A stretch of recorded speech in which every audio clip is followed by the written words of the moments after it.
नहीं होती। दोपहर में राहुल फिर सो जाता है। शाम तक खेत में पानी नहीं पहुंचता। फसल मुरझाने लगती है।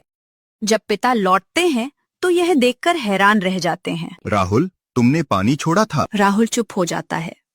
मतलब तुम भूल गए। पिता की आंखों में निराशा साफ दिखाई देती है।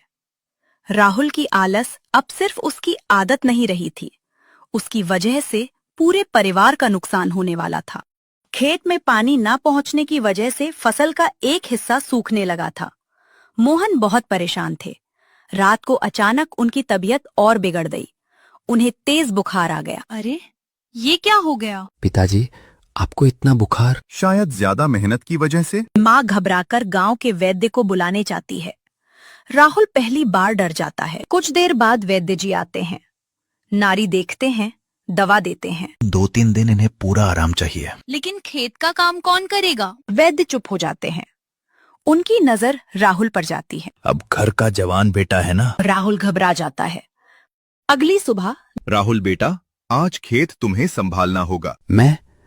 लेकिन मुझे कुछ नहीं आता। मैंने कई बार सिखाने की कोशिश की थी। राहुल सिर झुका लेता है। पहली बार उसे अपनी गलती महसूस होती है। राहुल खेत पहुंचता है। सूरज तेज चमक रहा है। चारों तरफ किसान काम कर रहे हैं। सब उसे देखकर हैरान होते हैं। अरे, आज राहुल खेत में। लगता है सूरज पश्चिम से निकला है। सब हंस पड़ते हैं। राहुल को बुरा लगता है। राहुल को समझ नहीं आता कि क्या करना है, कहाँ पानी छोड़ना है, कौन सा रास्ता खोलना है, कौन सा बंद करना है। वह इधर उधर देखने लगता है। तभी पड़ोसी किसान रामलाल आते हैं। क्या हुआ? मुझे कुछ समझ नहीं आ रहा। काम सीखना पड़ता है बेटा। रामलाल थोड़ी मदद करके चले जाते हैं, लेकिन राहुल फिर गलती कर देता है। गलत नाली खोल देता है। पानी दूसरे खेत में जाने लगता है। पड़ोसी किसान दौड़ कर आता है। अरे, ये क्या कर दिया? राहुल घबरा जाता है।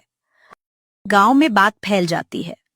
काम कभी सीखा नहीं, अब नुकसान करेगा। मोहन ने बेटे को बहुत छूट दे रखी थी। राहुल सब सुन लेता है। उसका सिर शर्म से झुक जाता है। शाम को राहुल घर लौटता है। बहुत थका हुआ होता है। कैसा रहा दिन? बहुत मुश्किल था। तुम्हारे पिताजी यही काम रोज करते हैं। राहुल चुप हो जाता है।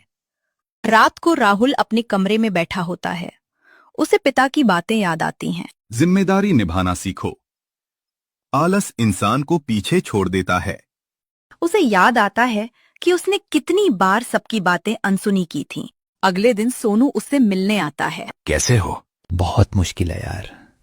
मेहनत हमेशा मुश्किल लगती है जब तक आदत न बन जाए। काश मैंने पहले सीखा होता। अभी भी देर नहीं हुई।